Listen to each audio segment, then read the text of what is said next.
우리 하나님 말씀 같이 보도록 하겠습니다. 우리 다 같이 자리에서 일어나셔서 느헤미야 3장 28절에서 32절을 저와 여러분이 하나님을 경외하는 마음으로 한 절씩 교독하도록 하겠습니다. 제가 먼저 읽겠습니다.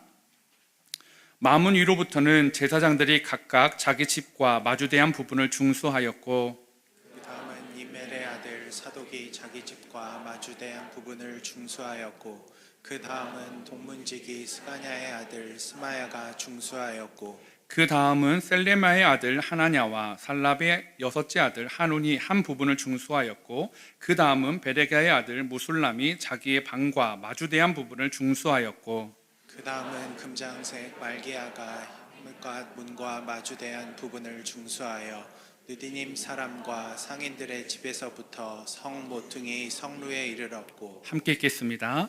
성 모퉁이 성루에서 양문까지는 금장색과 상인들이 중수하였느니라. 아멘. 자리에 앉아주시기 바랍니다. 제가 봤던 이 영화 중에 이런 제목을 가진 영화가 있습니다. 서서평, 천천히 평온하게. 근데 이 영화의 제목이 이렇게 되어 있는데요, 이 서서평이라는 이름은요, 엘리자베스 요한나 쉐핑의 한국식 이름이었습니다. 이 엘리자베스 요한나 쉐핑이 한국에서 이 선교사로 사역을 하면서 자신의 이름을 서서평이라고 정하게 되었습니다. 왜 그렇게 정했나 보니까요, 급하고 모난 자신의 성격을 좀 대신하고자 이 천천히 하다, 그리고 평온하다의 서와 평평하다의 평, 그래서 서서평, 천천히 평온하게 라는 이름으로 그녀를 부르게 되었다라는 거죠. 그래서 이 영화가 그녀의 일대기이기 때문에 그녀의 이름을 따서 서서평, 천천히 평온하게 라고 영화 제목을 지은 것 같습니다. 이 서서평이라는 여성은요, 이 32살의 나이로 이 미혼 여성이요, 조선 땅에 와서 이 선교사로서 사역을 했는데요, 특별히 서울 세브란스 병원이나 어떤 군산 구암 예수병원에서도 근무한 적이 있지만 주로 활동했던 것은 대부분 이 전라도 광주에서 이 사역을 하였는데요, 이 간호사였기 때문에 간호사를 양성하고 또 복음을 전파하고 또 광주 죄중원을 중심으로 미혼모나 고아, 한센인, 노숙인과 같은 이 사회적 약자들을 치료하는 일에 매진했던 여성이 바로 이 서서평이라는 선교사님이었습니다. 이분이 얼마나 참 사역을 열심히 했고요, 또 그 당시에 이 조선의 여성에 대한 인권이 얼마나 열악했는지가 잘 보여주는 한 장면이 있는데, 그분이 이제 선교 보고를 편지를 보낸 적이 있었는데요, 그 편지에 이런 내용이 있더라고요. 이번 여행에서 만난 여성 500명 중 이름이 있는 사람은 10명뿐입니다. 조선 여성들은 돼지 할머니, 큰 년, 작은 년으로 불립니다. 이들에게 이름을 지어주고 한글을 깨우쳐 주는 것이 제 가장 큰 기쁨 중 하나입니다. 그러니까요, 이 1921년 이 편지에 보니까 그 당시에 이 서서평이라는 선교사님이 조선에서 500명의 여성들을 만나고 했는데 그 중에서 이름이 있었던 사람은 불과 10명뿐이었다는 거죠. 그리고 그 10명의 이름도 돼지 할머니, 큰 년, 작은 년, 이렇게 그냥 이름 같지 않은 이름으로 달고 살아갔던 사람들이 그 당시의 여성들이었습니다. 그리고 이런 여성들, 고아나 가난한 사람, 한센인들을 이 서서평 선교사님은 그냥 지나치지 않았다고 합니다.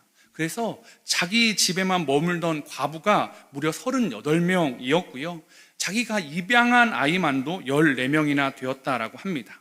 그리고 이렇게 결혼하지 않고 22년을 조선에서 정말로 가난한 사람과 어린아이와 과부, 고아를 위해서 사역하고요, 22년째 되는 해에 소천하게 됐는데 그녀의 사망의 주된 원인이 영양실조였습니다. 복음을 전하기 위해 가난한 조선의 사람들에게 뭐라도 더 주고 싶어서 자신의 먹어야 되는 것들을 줄여가면서 사역했던 사람이요. 그래서 그녀의 책상 위에 이런 문구가 있었다고 합니다. 성공이 아니라 섬김. 그녀는요, 정말로 성공이 아니라 섬김을 위해 이 땅에 온 사람이었습니다. 만약에 그녀가 성공을 목적으로 했다면 이곳에 올 이유가 없죠. 미국에서 간호 학교를 나왔으니까요, 좋은 병원에 취직해서 그 일들을 살아갔으면 됐을 텐데, 이 서서평이라는 여인은 성공이 아니라 섬김을 위해 이 땅에 왔고 22년간 정말로 조선의 정말로 억울한 여성들과 가난한 사람들, 고아, 한센인들을 도우며 살다가 영양실조로 죽게 되었다라는 것을 보면서 참 많은 생각을 해보게 되었습니다. 그러면서 과연 저와 여러분의 인생의 목표는 무엇인가? 라는 것을 한번 물어보고 싶습니다. 서서평 선교사님은 성공이 아니라 섬김이 나의 인생의 목표라고 했다면, 저와 여러분의 인생은, 그 인생의 목표는 무엇입니까? 오늘 저는 이 서서평 선교사님의 그 살았던 그 길을 잘 따라갔던, 그리고 보여줬던 한 인물이 성경에서 찾자면 많이 있을 텐데, 그 중에 한 사람이 저는 느헤미야로 생각되어집니다. 기원전 586년에 이 바벨론의 공격으로 남유다가 망하게 되었습니다. 그리고 왕족과 귀족, 수많은 백성들이 이제 바벨론으로 포로로 끌려갔습니다. 그리고 꽤 오랜 시간이 걸린 다음에 이 바벨론의 이 고레스 왕의 칙령으로 1차 포로 귀환이 시작되는데요. 그때 주도했던, 이 1차 포로 귀환을 주도했던 사람이 수룹바벨이었습니다. 이 수룹바벨이 돌아와서 가장 먼저 했던 것이 뭐냐면 예루살렘 성전의 회복이었습니다. 예배 드릴 수 있는 장소를 회복하는 게 이 1차 포로 귀환의 주된 사역이었고요. 또 나중에 2차 포로 귀환은 에스라라는 학자, 제사장을 중심으로 말씀의 회복이 일어났습니다. 그리고 기원전 586년 남유다가 망한 지 거의 140년 후에 이제 오늘 말씀에 있는 느헤미야가 3차 귀환을 인도하게 됩니다. 그리고 느헤미야는 이 3차 귀환을 통해서 뭘 하냐? 예루살렘 성벽을 재건하는 일을 하게 된다라는 거죠. 그런데 이 느헤미야는 1차, 2차의 지도자와는 좀 다른 상황이었습니다. 1차 귀환의 중심자인 수룹바벨은 왕족이었습니다. 다윗의 가문의 아들이었다라는 거죠. 2차 귀환의 중심 인물은 에스라는 레위인 제사장 가문의 사람으로 명문가 출신이었습니다. 반면에 느헤미야는 어떤 가문의 사람인지가 성경에는 정확하게 뚜렷하게 나오지는 않고 있다라는 거죠. 그런데 그가 이 페르시아라는 나라에서 어떤 일을, 어떤 직분을 맡았는지는 이 성경에 기록하고 있습니다. 어떤 일을 했느냐? 그가 페르시아 아닥사스다 왕의 술관원이 되었다라고 느헤미야 1장에는 말해주고 있습니다. 우리가 창세기 1장에서 요셉 이야기를 할 때 떡 맡은 관원장과 술 맡은 관원장이 단순히 떡과 술을 맡은 관원장이 아니라 왕 옆에 가장 신복이었고 왕의 음식을 수발하는 매우 중요한 왕이 신임하는 사람이라고 말씀을 드렸던 것처럼 이 느헤미야도 페르시아에서 굉장히 왕의 신임을 받는 자리에 올라갔다라는 거죠. 그런데 그 신임받는 자리에서 내려와서 무너진 예루살렘 성벽을 재건하는 일에 그의 삶을 바친다라는 것은 굉장히 도전이고 무모한 일 같습니다. 불확실하고 위험한 일이기 때문입니다. 예전에 1차 귀환 때도 성전을 지을 때도 그 성전을 짓는 걸 방해하는 세력들이 있었습니다. 당연히 성벽이 없는 예루살렘은 치안이 매우 불안하였고 페르시아보다 여러 가지 것들로 위험하고 불편한 곳이 많은 곳이었습니다. 만약에 느헤미야가 나는 내 삶의 목적을 성공해 두겠습니다 하면 굳이 다시 예루살렘으로 돌아올 이유가 없죠. 이미 그 나라의 페르시아라는 대제국에서 자기가 왕의 신임을 받는 술 맡은 관원이 되었으니까요. 그런데 그는 성공이 아니라 성공이 아니라 사명의 삶을 선택하게 되었습니다. 그 이유가 무엇일까? 오늘 느헤미야 1장 3절과 4절은 이렇게 말하고 있습니다. 한번 여러분이 3절 한번 읽어주시겠습니까? 시작. 그들이 내게 이르러 사로잡힘을 면하고 남아있는 자들이 그 지방 거기에서 큰 환난을 당하고 능욕을 받으며 예루살렘 성은 허물어지고 성문들은 불탔다 하는지라. 내가 이 말을 듣고 앉아서 울고 수일 동안 슬퍼하며 하늘의 하나님 앞에 금식하며 기도하여. 이 내용이 이렇습니다. 예루살렘에 살고 있는 자들이 큰 환난이요, 능욕을 당한다라는 것을 느헤미야가 소식을 접하게 되었다라는 거죠. 그리고 그것이 너무나 슬펐습니다. 수일 동안 슬퍼하고 마음이 요동치게 돼서 하나님 앞에 금식하며 기도하기까지 그런 지경에 이르게 되었다라는 거죠. 그런데 참 신기하게 그 기도의 끝에 하나님이 응답으로 주신 게 뭐였냐? 술 맡은 관원이 되는 것이었습니다.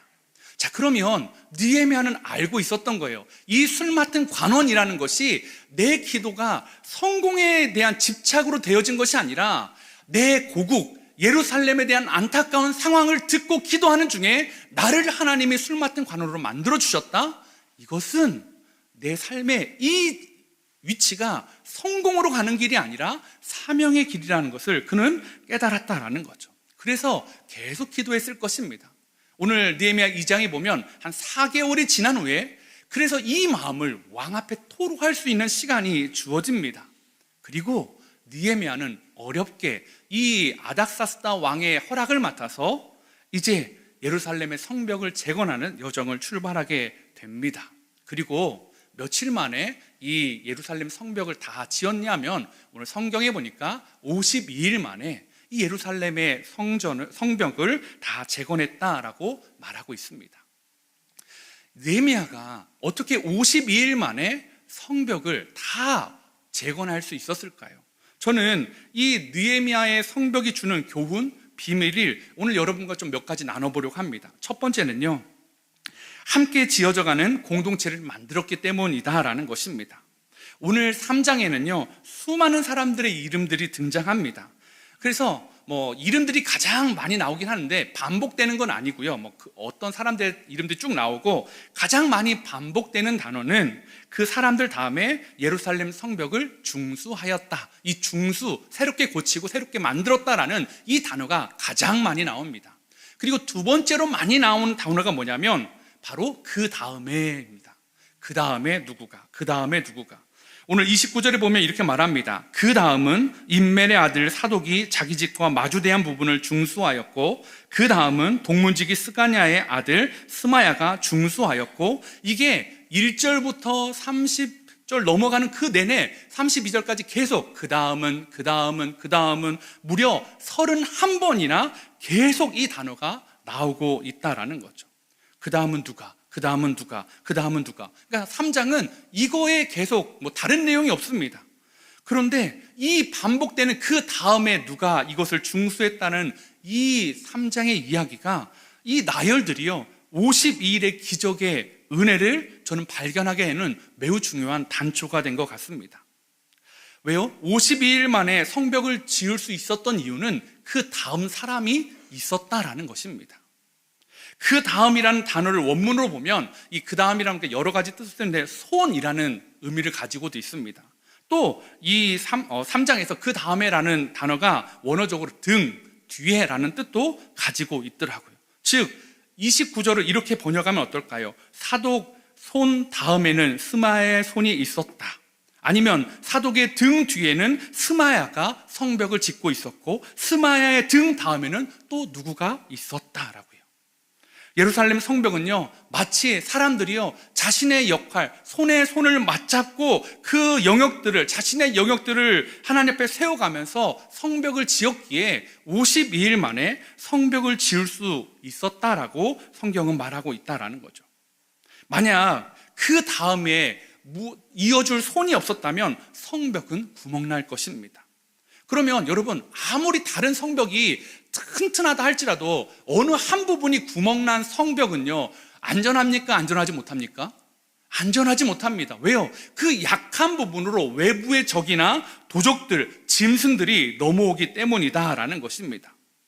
오늘 이 성벽을 빈 곳 없이 손과 손이 맞잡고 자신이 할 수 있는 영역들을 성벽을 지어갔던 것이 느헤미야 성벽을 만드는 기적의 원동력이었다라는 거죠.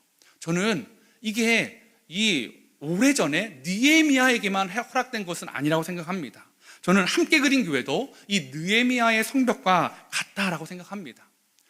우리 교회가 어떻게 생겼습니까?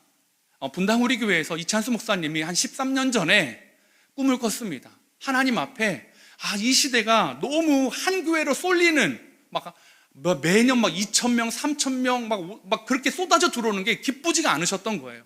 그래서 그때 이 현상을 타이타닉 같다라고 하셨습니다. 배가 침몰해 가는데, 그래서 침몰하는 쪽에서 사람들이 다 저 끝쪽으로 올라가니까 여기에만 몰려 있는 거예요. 그게 분당 우리 교회였습니다. 그래서 이건 건강한 게 아니야. 그래서 기도하는 중에 흩어야 되겠다. 작은 교회로 좀 나눠야 되겠다. 그래가지고요, 그 꿈들을 준비해 오기 시작했습니다. 그렇게 10여 년을 준비해서 지난 2022년 4월에 1만 성도 파송이라는 그 꿈을 가지고 우리가 이 함께 그린 교회를 출발한 것 아니겠습니까? 근데요, 제가 이렇게 생각해 봤어요. 이게 마치 느헤미야와 같은 거예요. 이 1만 성도 파송 운동에 동참했던 분들은 좋은 교회, 좋은 목사님, 분당 우리 교회라는 교회, 이찬수 목사님은 탁월한 좋은 목사님을 두고요, 어떤 목사인지도 모르는 윤지현 목사를 따라가야 되는 거예요. 심지어는요, 어떤 교회가 될지도 알 수 없는 이 불안한 교회를 세우는 일에 동참해 주셨다라는 것입니다. 그렇게 3년을 달려오는데요, 정말로 많은 분들이 중간에 또 합류해 주셨습니다. 그래서 함께 그린 교회를 우리가 지금 만들어가고 있는 것 아닙니까? 제가 생각해 보니까 처음에 진짜 많이 울었던 것 같습니다. 교육자를 못 구해가지고, 하나님, 교육자 한 명만 좀 보내주십시오. 함께 동역할 수 있는 한 사람이 필요합니다. 막 울부짖었던 때가 엊그제 같습니다. 그런데 지금은요, 이렇게 여러 부서와 사역들을 함께 할 수 있는 동역자들을 하나님 허락해 주셨습니다. 교회에는요, 지난 3년간 운영위원회라는 우리 평신도 리더그룹이 있습니다. 5분으로 돼 있는데요, 이분들이 교회의 전반적인 일들을 저와 같이 논의합니다. 아직 저희가 당회가 없다 보니까 이 운영위원분들과 교회의 대수사를 같이 논의하고 같이 만들어가고, 그렇게 할 수 있는 그 또 다른 다음 손들이 5분이나 또 계셨습니다. 함께 그린 교회에 26개의 다락방이 있는데요, 25분의 순장님들이 그 다락방을 섬겨주십니다. 한 순장님은 2개의 다락방을 섬기고 있고요, 예배와 사역을 위해 너무나 많은 섬김이들, 봉사자분들이 함께 이 예배를, 이 교회를 만들어가고 있는 것 아니겠습니까?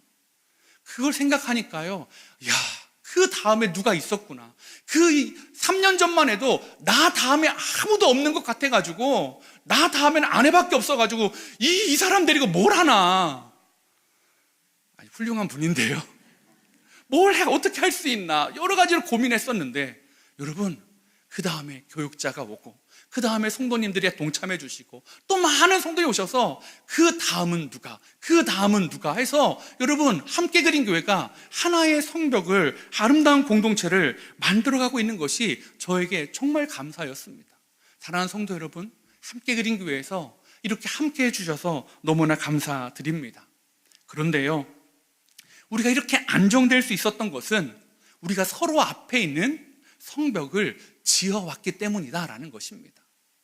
그냥 방관자가 아니라 서로 그 앞에 있는 교회의 일들을 정말로 내 일처럼 해주셨던 분들이 있었기 때문이다라는 거죠.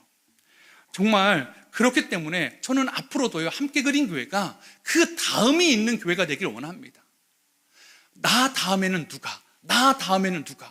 여러분, 그럴 때 교회가 믿음이 계속 계승되는 것 아니겠습니까? 우리 옆에 있는 분에게 한번 이렇게 좀 인사해 주시면 어떨까요? 당신이 내 옆에 있어서 감사합니다. 그 다음은 당신입니다. 그럼 구체적으로 할까요? 주일학교 교사, 그 다음은 당신입니다. 우리 찬양대, 우리 여성이 막 필요하다는데, 찬양대, 그 다음은 당신입니다.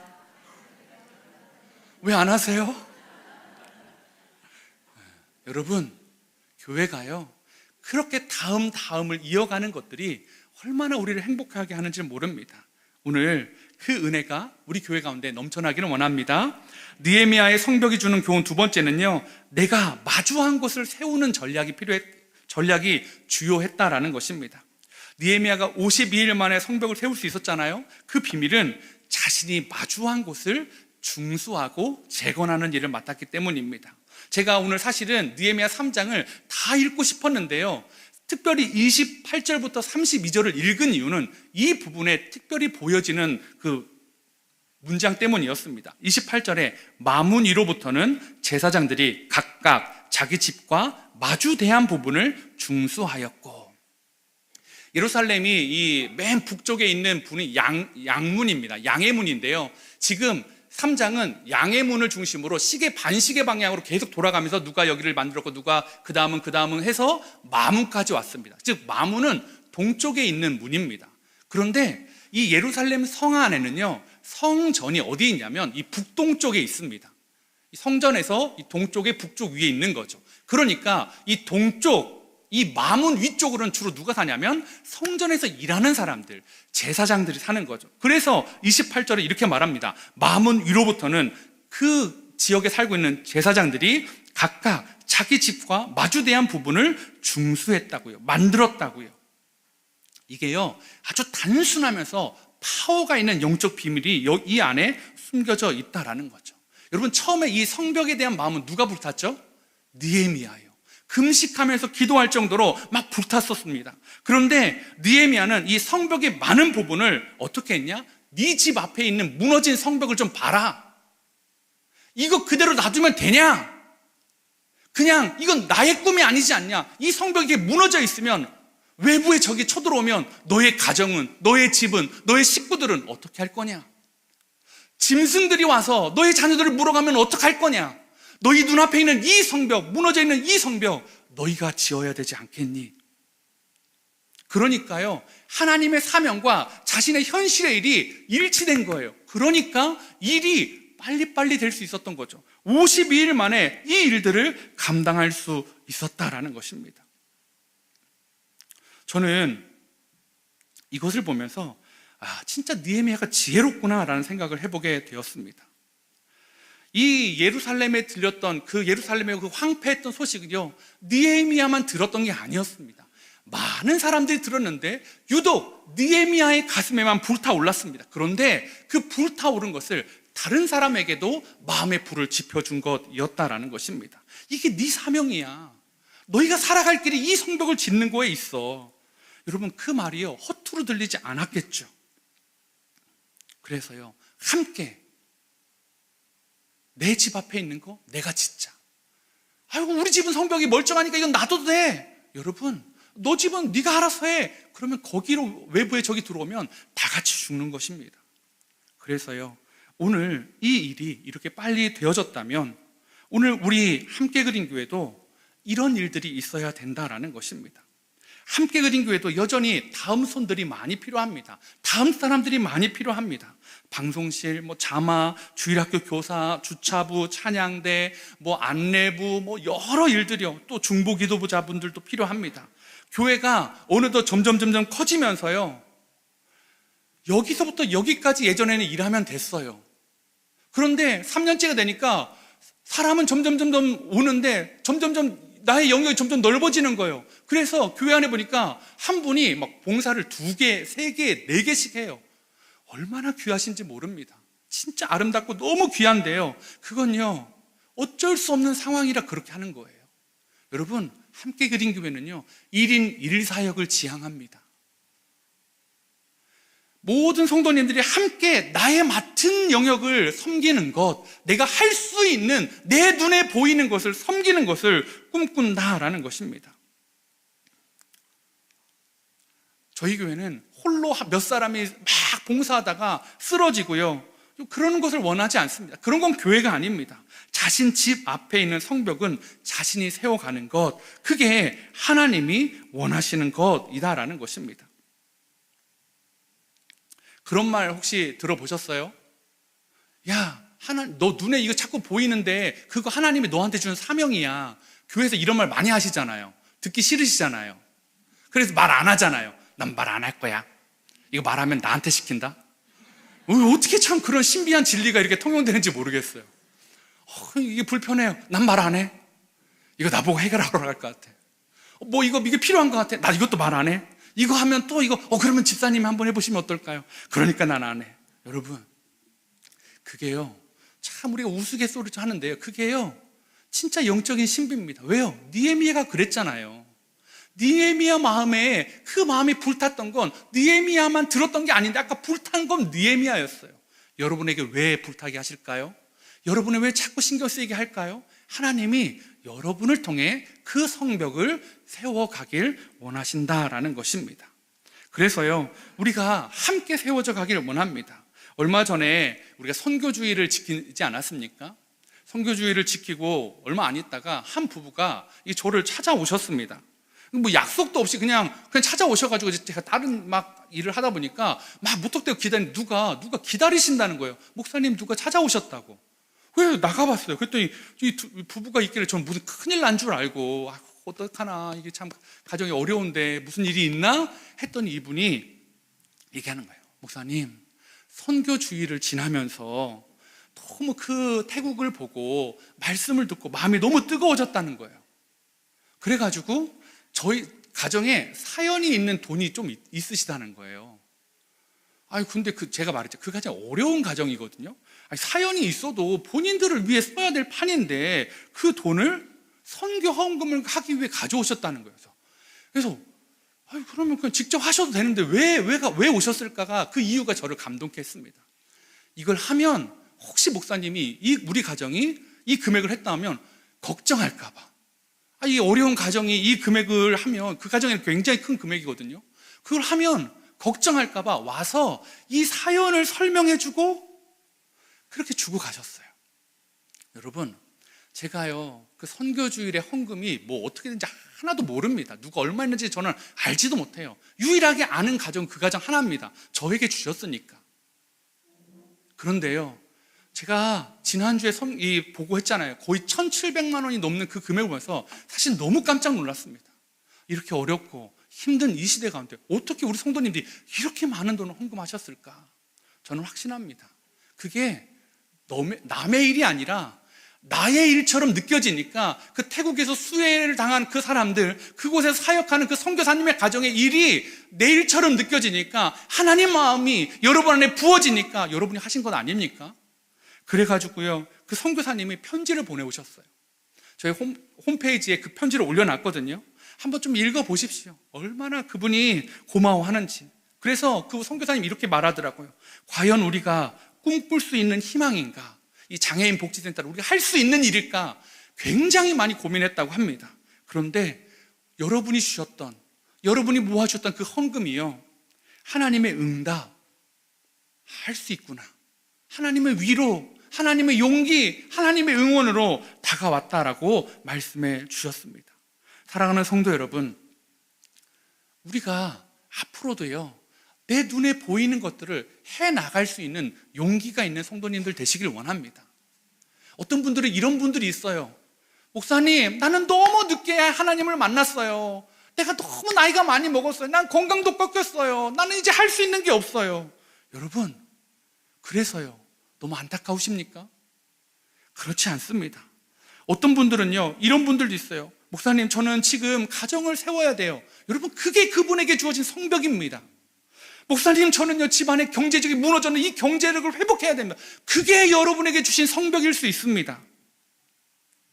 우리 청년들 참 이 시간에 나와서 예배 드리는 것만으로도 너무너무 귀합니다.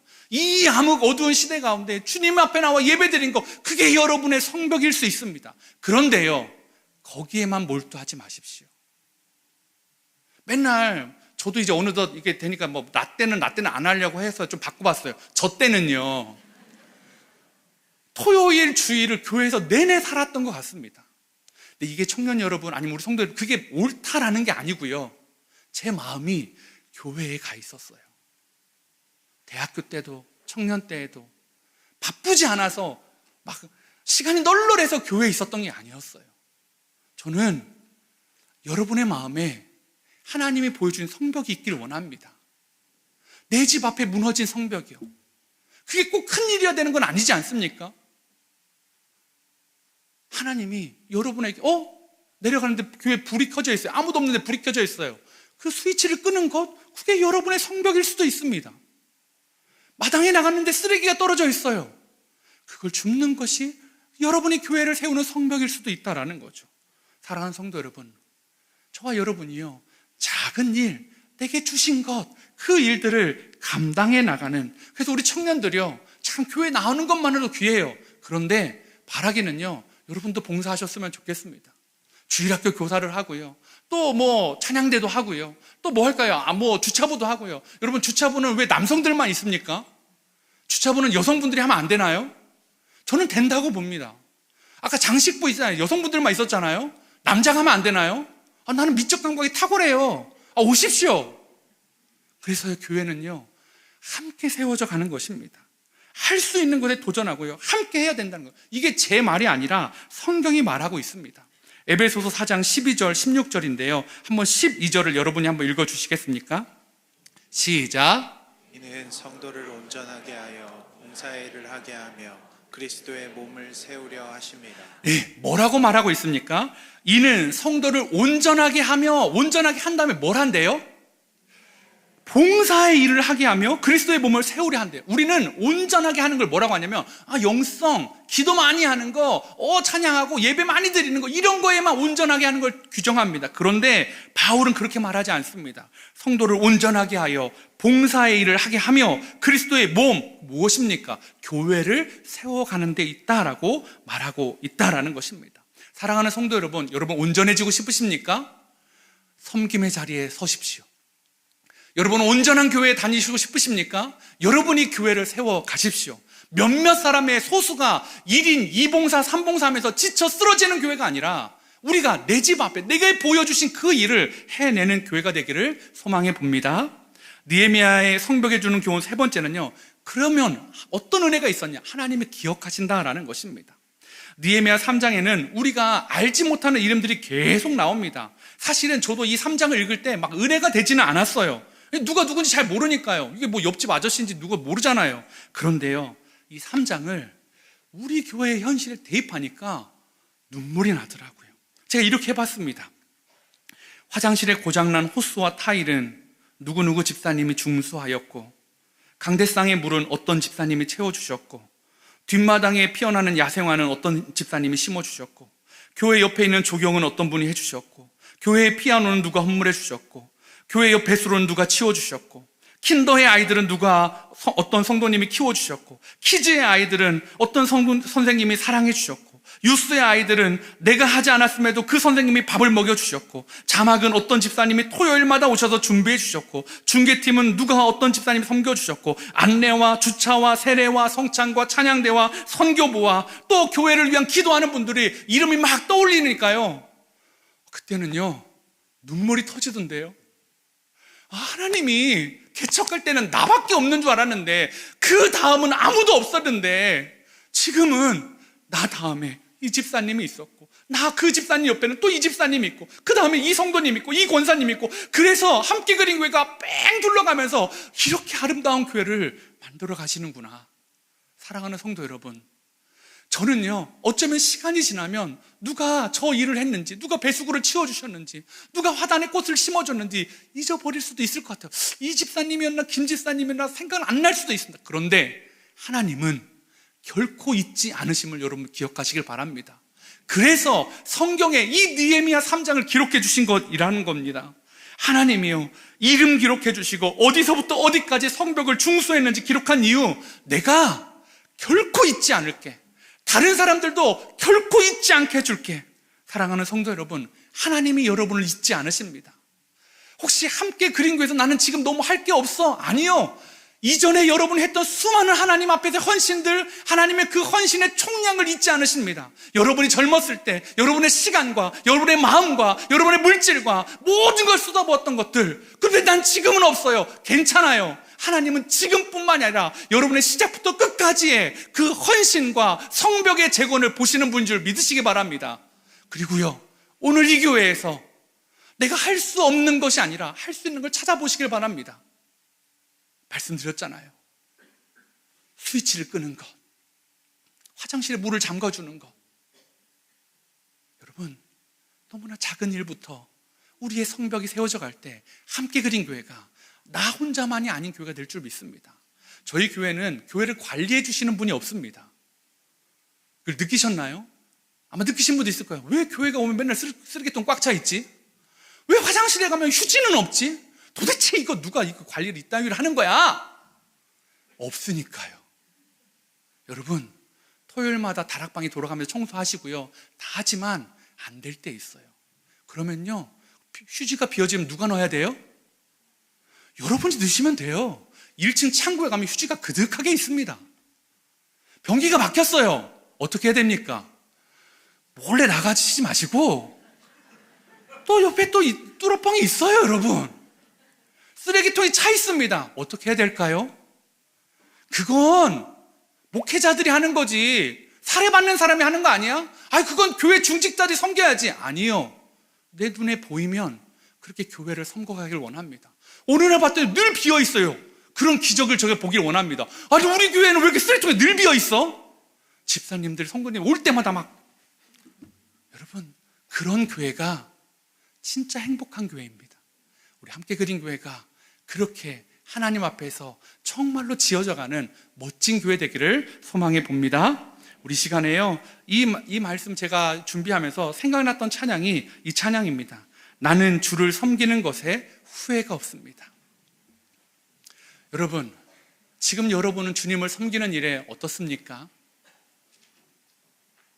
제 고향 교회는요, 젊은이들이 없는 교회입니다. 다 어르신들밖에 없습니다.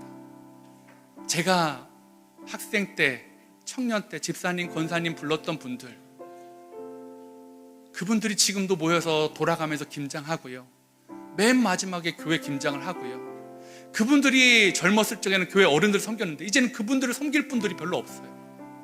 그런데 저는요, 함께 그린 교회는요, 그 다음이 있는 교회가 됐으면 좋겠습니다. 내가 열심히 교회를 섬겼더니 내 다음 세대가 우리를 또 섬겨주고, 우리가 섬길 수 있는 청년들이 있고, 우리가 섬길 수 있는 다음 세대가 있음이 감사하고 기쁨이, 우리가 섬길 수 있는 이웃교회가, 우리가 섬길 수 있는 선교사님이 있는 것이 감사요 사명인 교회가 되기를 원합니다.